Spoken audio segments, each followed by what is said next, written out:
Shalom Jam Yunlong, puji Tuhan hari ini kita kembali lagi bisa ada bersama-sama untuk belajar dari kebenaran firman Tuhan.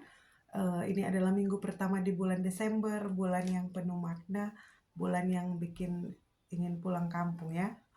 Kita bersyukur karena Tuhan masih beri kita kesempatan untuk ada di tanggal 1 di bulan yang ke-12 di tahun 2024.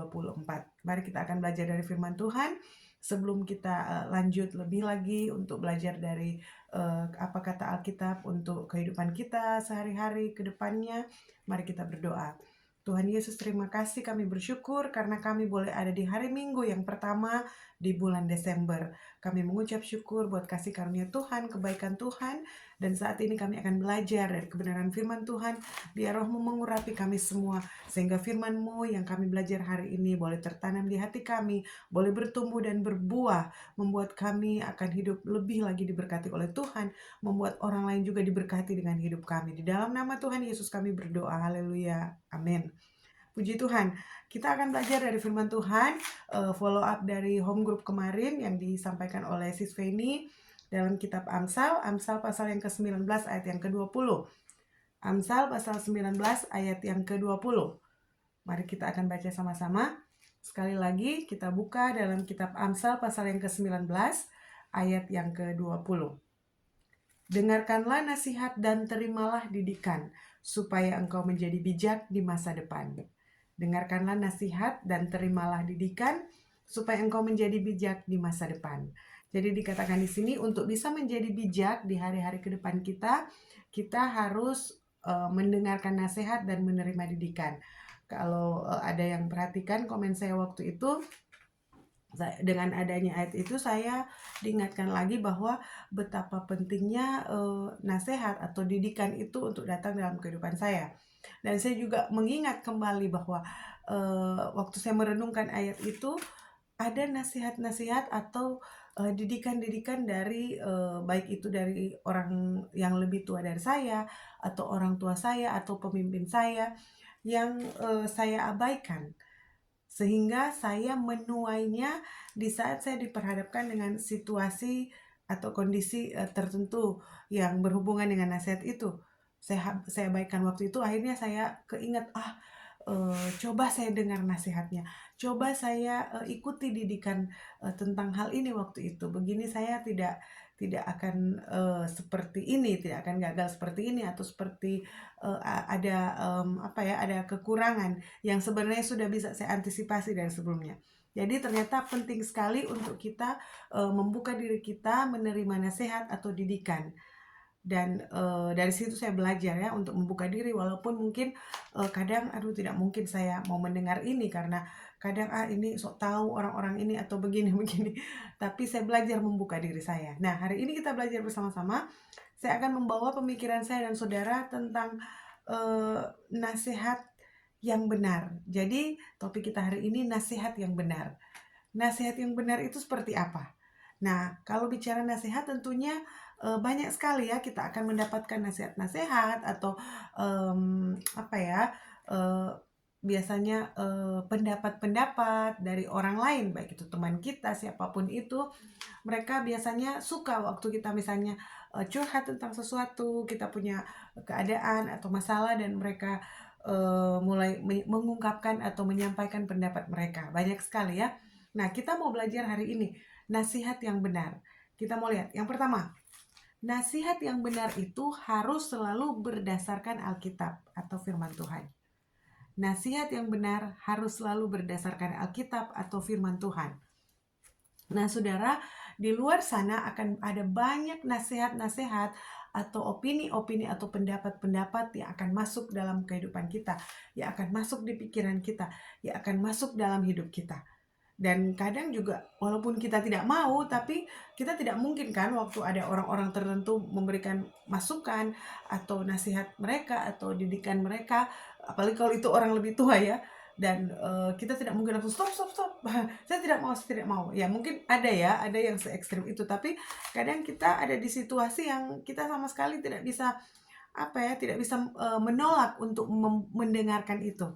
Nah, jadi kita filternya harus kuat filter kita, jaringan, saringan kita ini harus kuat Waktu kita diberikan nasihat atau didikan atau pendapat dari orang lain, kita harus tahu dulu, ini sesuai Alkitab atau tidak? Ini sesuai dengan firman Tuhan atau tidak? Karena kita sudah punya dasar dalam hidup kita.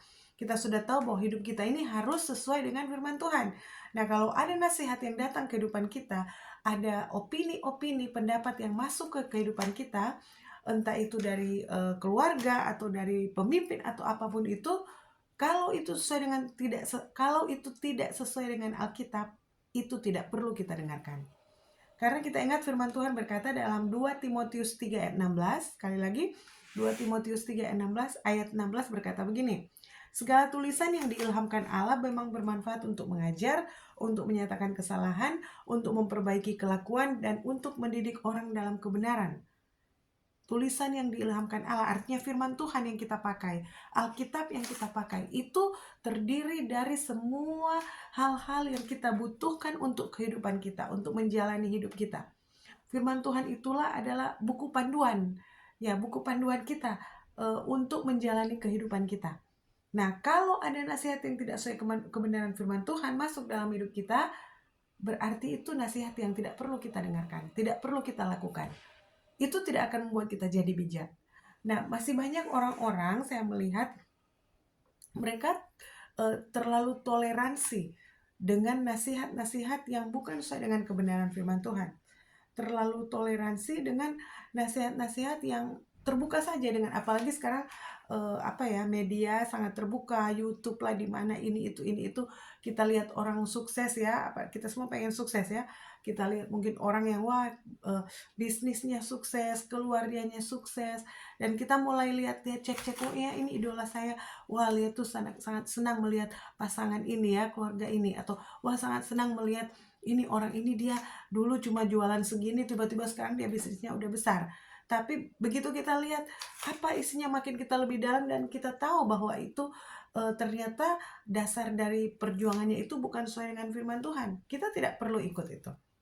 Walaupun dia kelihatan berhasil, tapi kita harus memiliki prinsip kita sendiri, yaitu sesuai dengan kebenaran firman Tuhan. Walaupun mungkin terlihat kelihatannya baik, ada nasihat-nasihat yang ya daripada seperti ini terus, sebaiknya kita lakukan hal yang itu. Tidak apa-apalah, masing-masing ya demi kebaikan bersama. Tidak apa-apa, masing-masing juga masing-masing tanggung jawab, masing-masing bisa bertanggung jawab. Kita sudah dewasa, kita pasti bisa. Tapi itu kalau tidak sesuai dengan kebenaran firman Tuhan, kita tidak boleh ikuti. Itu nasihat yang tidak perlu kita lakukan, tidak perlu kita dengarkan dan lakukan dalam hidup kita. Amen. Jadi yang pertama, nasihat itu harus sesuai dengan Alkitab. Kalau bingung, boleh tanya-tanya di teman-teman yang atau buka Alkitab, berdoa. Kita punya kekuatan berdoa. Tuhan, Roh Kudus itu aktif dalam hidup kita. Dia akan memberikan arahan.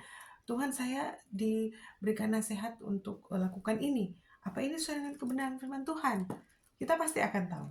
Oke, yang kedua, nasihat yang benar itu adalah nasihat yang didapat dari pemimpin atau orang yang lebih berpengalaman. Orang yang lebih berpengalaman. Jadi, nasihat yang didapat dari pemimpin atau orang yang lebih berpengalaman. Itu nasihat yang perlu kita dengar atau nasihat yang benar. Saya catat di sini sorry. Ada orang tua atau mungkin orang-orang yang lebih tua dari kita. Kemudian ada bos, ada majikan, ada kalau di kerjaan kita pemimpin kita ya. Kemudian ada gembala atau ada leader-leader di dalam gereja, ada orang yang lebih berpengalaman. Itu orang-orang ini yang biasa dipakai Tuhan untuk memberikan nasihat kepada kita. Jadi kita sudah tahu filter kita yang pertama itu harus sesuai dengan firman Tuhan.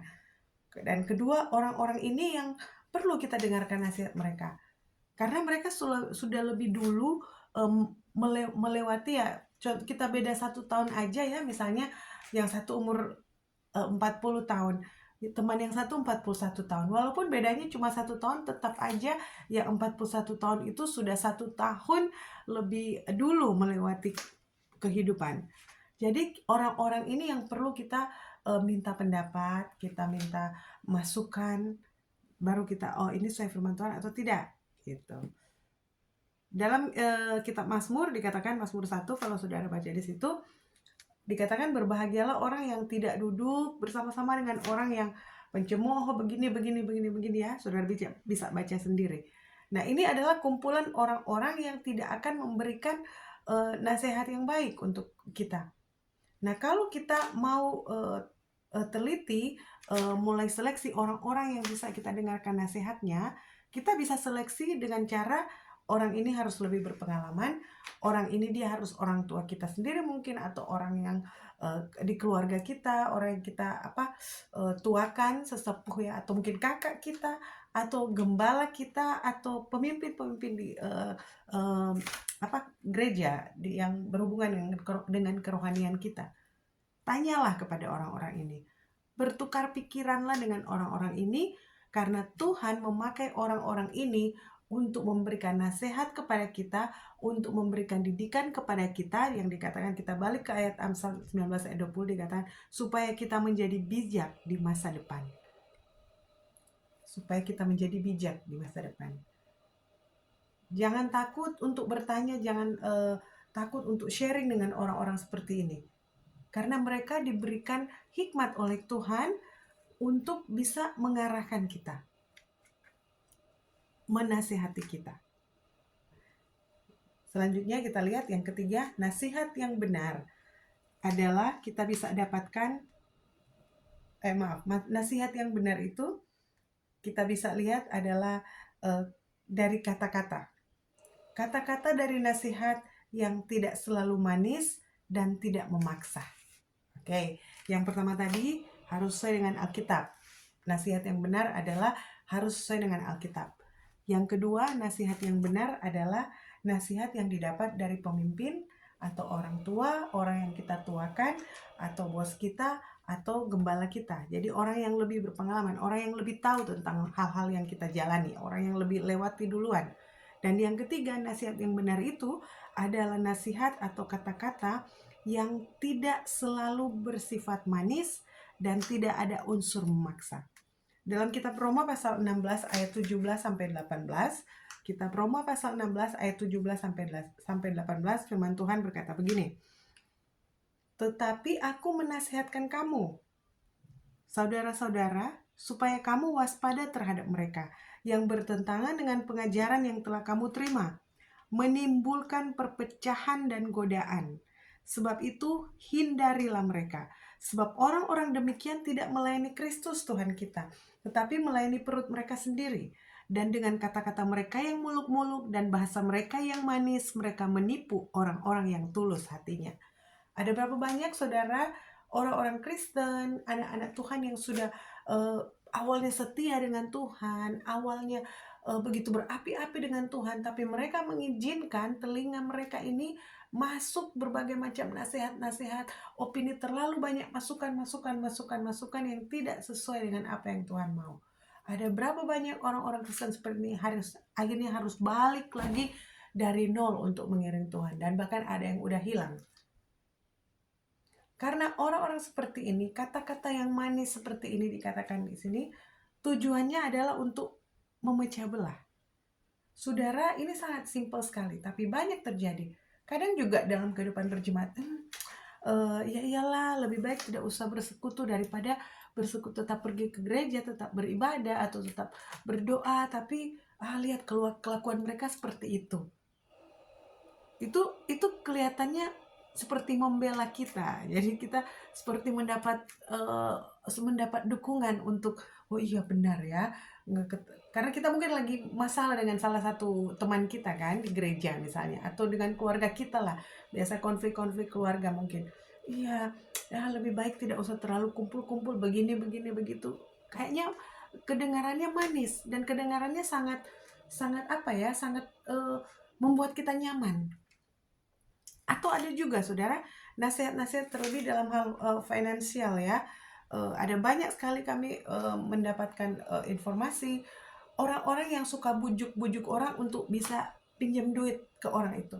Itu pakai dulu duit ini, aduh gampang, nanti gampang, bunganya gampang.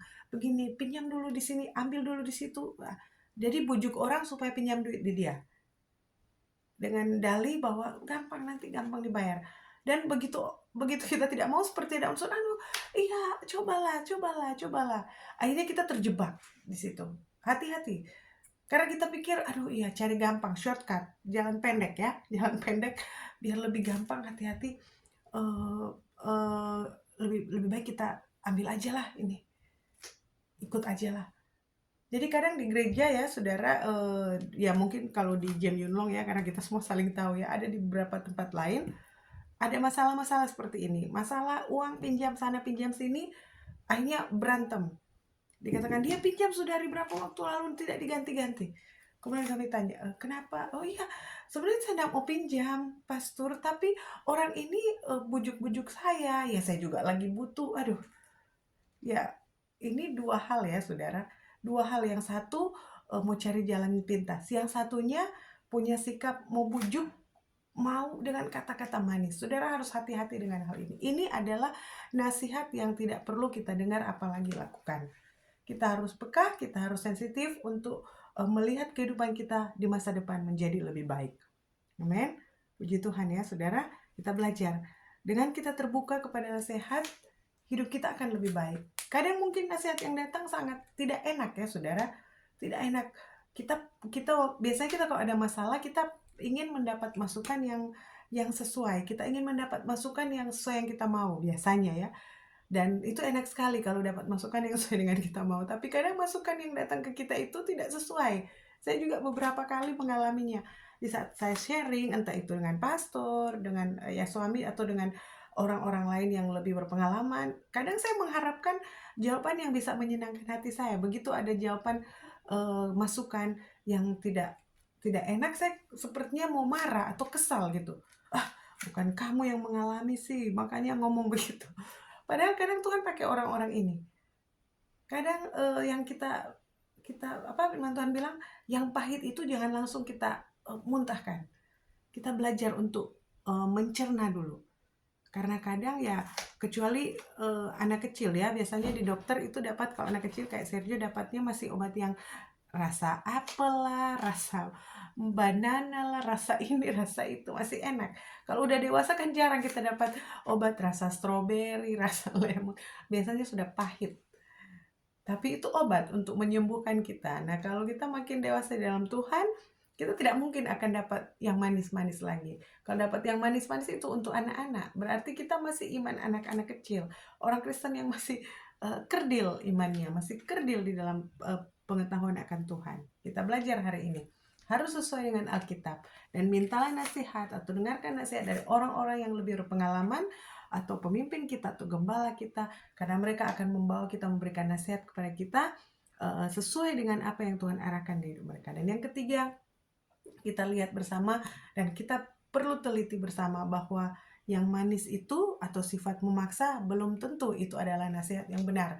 Itu malah nasihat yang tidak perlu kita dengarkan apalagi kita lakukan. Amen. Puji Tuhan, firman Tuhan sampai di sini. Biarlah ini bisa jadi pelajaran bagi kita, jadi modal kita untuk melihat masa depan kita menjadi lebih bijak dan diberkati oleh Tuhan. Tuhan Yesus memberkati.